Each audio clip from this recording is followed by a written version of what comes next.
خدمت همه بینندگان عزیز. امیدوارم هفته خوبی رو پشت سر گذاشتین و ممنون امروز که دوباره بیننده برنامه ما شدیم نبض.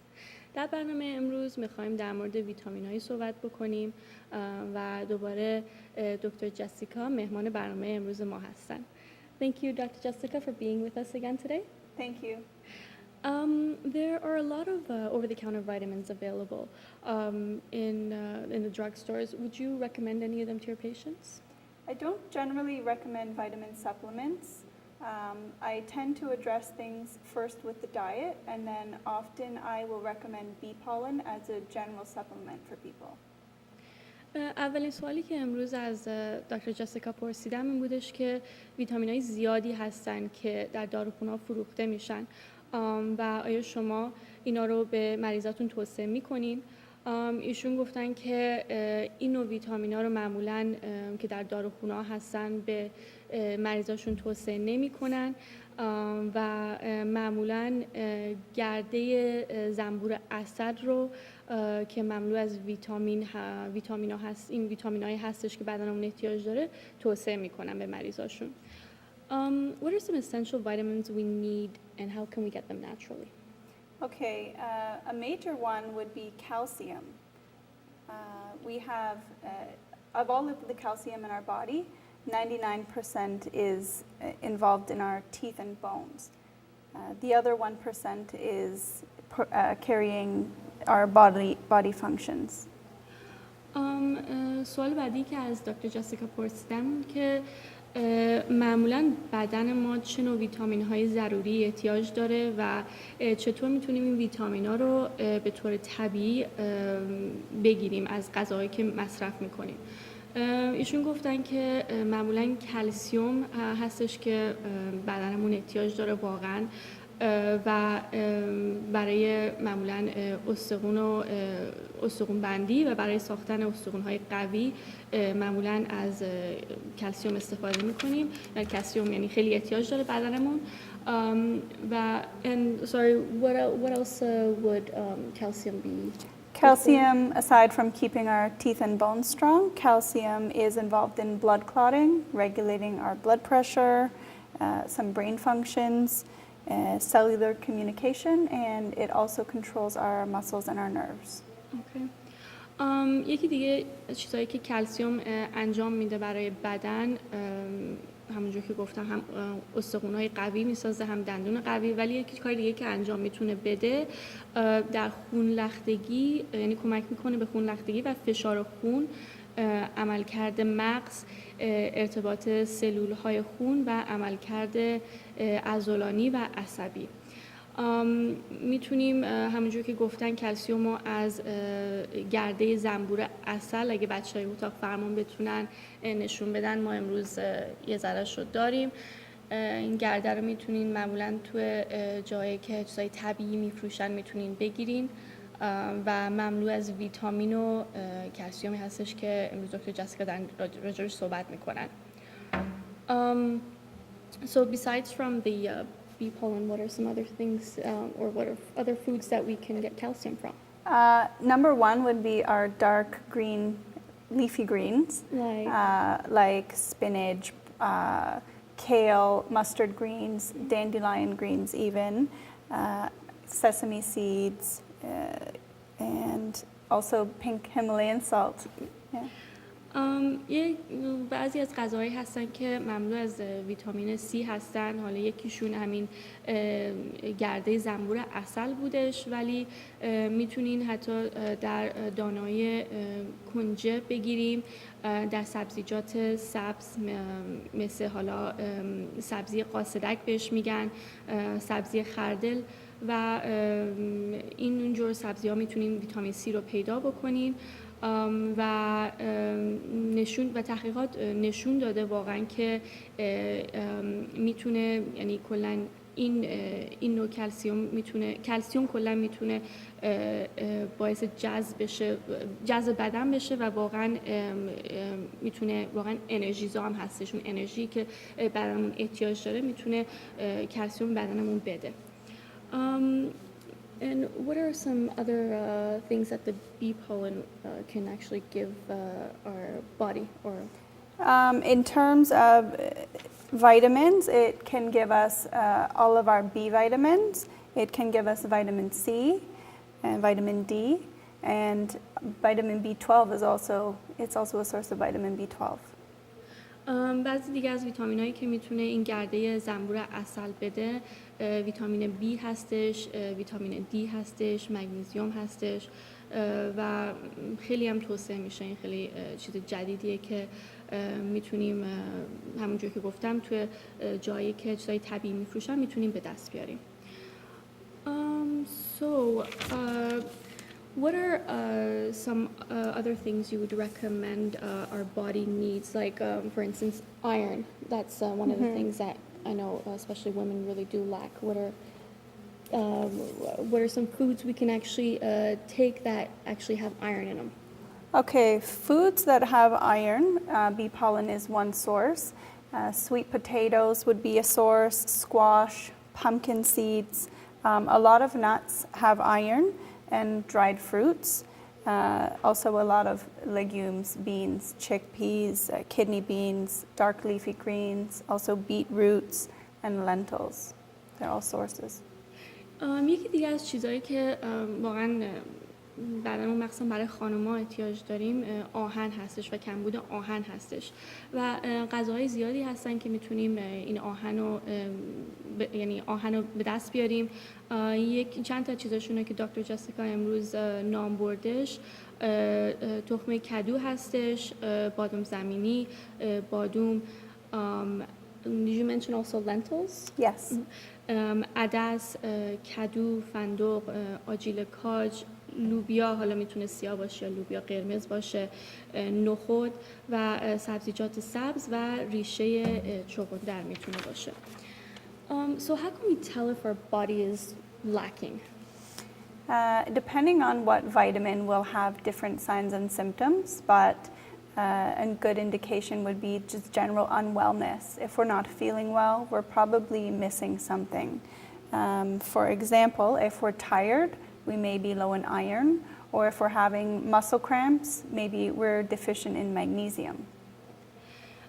یه سوال دیگه که از دکتر جسیکا پرسیدم اینه که چطور میتونیم بفهمیم اگه بدنمون یه ویتامینی رو کم داره.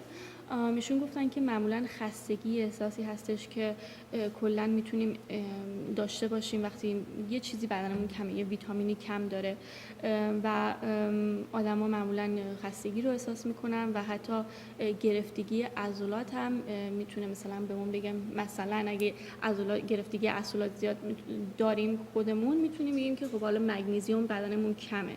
این یکی از علائمی بعد میتونیم به قول معروف واچ اوت بکنیم براش که اگه یه کمبودی بدنمون داره. So can you tell me a little bit more about this bee pollen? The bee pollen is an excellent source of many different vitamins and minerals. So for example, it has 22 amino acids, it has 18 vitamins, 25 minerals, 59 trace elements, 11 enzymes, 14 fatty acids, 11 carbohydrates, and it's about 25% protein. Wow. یکی از چیزایی که این گرد زنبور عسل که بهتون نشون دادم خوبه، همونجور که گفتم به جای اینکه برین این ویتامینایی که هستن تو داروخونه میتونیم بخرین، این واقعا میتونه جایگزین اون باشه. چیزایی که داخل این گرده زنبور عسل هستن حداقل 22 نوع اسید آمینه داره یا همون امینو اسید بهش میگن، 18 نوع ویتامین داره، 25 نوع مواد معدنی، 59 نوع عناصر، 11 نوع آنزیم، 14 نوع اسید چرب، 11 نوع کربوهیدرات و حدود 25% پروتئین داره. So what are some essential vitamins we need in our body and how can we get that through natural, like everyday food? So another vitamin or mineral would be magnesium. Magnesium is related to calcium, so it's also involved in keeping our teeth and our bones strong. It's also involved in some other body functions such as regulating our blood pressure, our sleep cycles, our digestive functions. یکی دیگه از چیزایی که بدنمون واقعا بهش احتیاج داره مگنیزیم هستش و مگنیزیم کلاً در ابزورب شدن کلسیم خیلی کمک میکنه و همون جذب کلسیم میشه و میتونه به قوی بودن استخوان‌ها و دندونا خیلی کمک بکنه و حتی به عملکرد قلب خیلی میتونه کمک بکنه. And what are some foods that we can get magnesium from? Magnesium we can get magnesium from bee pollen, okay? A lot of nuts also, so we have almonds, cashews, Brazil nuts, some grains such as buckwheat, barley, oats, rye, and pistachios, lentils also, sweet potatoes, and also pink salt. Oh, like the Himalayan. That's right. یکی دیگه از چیزایی که یعنی غذاهایی که مملو از مگنیزیم هستش و ما میتونیم مصرف بکنیم معمولا همون گرده زنبور عسل هستن، بادوم مملو از مگنیزیم هستش، کاشیو، بادوم برزیلی، گندم سیاه، هویج، عدس، پسته، سبزیجات سبز رنگ میتونه و سیب زمینی شیرین و معمولاً جو گندم خیلی میتونه یعنی خیلی مملو از مگنیزیم هستش که بدنمون واقعا احتیاج داره. So vitamin D. Since we live in Canada and we don't get that much sun and we do lack a lot of vitamin D. So what are some foods we can eat to actually get the vitamin D if we don't get it through our sunlight? Yeah, so in the winter months when we're not getting enough sunlight, which usually we need about 10 to 15 minutes of exposure to get enough vitamin D. So aside from that, aside from bee pollen, we can also get some vitamin D from some animal products such as salmon, egg yolks, and they do fortify a lot of our foods with vitamin D, such as juice and milk. Milk, they do add it, yeah. They do, yeah. Okay. یکی دیگه چیزایی که ویتامینایی که بدنمون واقعا احتیاج داره ویتامین دی هستش و برای عزیزانم که تو کانادا هستن آمریکای شمالی میدونیم که زیاد به خاطر طولانی بودن زمستون این ویتامین رو نمیتونیم زیاد بگیریم و بیشتر اوقات خیلی کمبود این ویتامین رو دارن و معمولا چون از آفتاب میگیریم و اینجا بیشتر اوقات سرد هستش این کمبود پیش میاد. خیلی از غذاهایی هستن که میتونیم این ویتامین دی رو ازش بگیریم مثل ماهی سمن، زرده تخم مرغ و مواد غذایی غنی شده معمولا توی بعضی از این جوسا یعنی همون آب میوه ها اضافه میکنن یا حتی بعضی اوقات در شیرم اضافه میکنن. So vitamin B, how does that help us? What does that do in our body? So the vitamin B is not just one vitamin, it's a group of about 8 vitamins, and depending on which exact one, it has many different functions, but to keep it simple, vitamin Bs are involved in converting our energy into cellular energy. They're involved in our nervous system functions, and also some of them are involved in making red blood cells. یکی چیزایی هم که بدنمون واقعا احتیاج داره ویتامین B هستش. ویتامین B کلاً کمک میکنه به تبدیل انرژی در بدن و ضروری و خیلی مهم هستش برای سیستم عصبی بدن و خیلی هم کمک میکنه به درست شدن گلبولای قرمز بدن. Again, if you would like to mention what are some of the foods that we can get vitamin B from? Sure. Aside from the bee pollen, dark leafy greens are a good source, whole grains, nuts, and also some mushrooms are good, and legumes and also eggs. Okay. و بعضی از مواد غذایی که مملو از ویتامین B هستش معمولا سبزیجات سبز رنگ، آجیل، بعضی از قارچ‌ها و حبوبات و تخم مرغ. Oh, okay. So, how would you recommend actually taking this bee pollen? Okay, you can either mix it in with your foods, such as if you're blending up a smoothie, but the easiest way, and that's how I do it, I just take a spoonful of it and drink some juice with it. یکی از راههایی که میتونین اگه بچه‌های اتاق فرمان میتونن نشون بدن دوباره این گرد زنبور عسل رو میتونیم چجوری بخوریم. توصیه کردن دکتر جسیکا میتونیم داخل بعضی از آب میوه‌جاتمون بذاریم و بخوریم، حلبش رو بخوریم، یا حتی میتونیم یه قاشق بخوریم، پشت سرش هم حالا آب میوه یا هر چی هستش میتونیم بخوریم و خیلی از ویتامین‌های بدن رو کاور میکنه، خیلی از ویتامینایی که بدن احتیاج داره واقعا این گرده زنبور عسل توش داره. Well, thank you so much for being again on the show again today, Dr. Jessica. Thank I really you. appreciate it. Anything else you would like to add? No, that's all. That's all. Yeah. Okay. Thank you so much again. We hope to have you on our next shows. Thank you. Thank you. Thanks. ممنون که امروز دوباره بیننده برنامه ما شدین. مثل همیشه سوالی نظری دارین حتما میتونین روی سایت رادیو رویا برین یا فیسبوک پیج ما برین و ما پاسخگوی سوالای شما خواهیم بود. هفته خوبی رو برای همتون آرزو میکنم. شب بخیر. خدا نگهدار.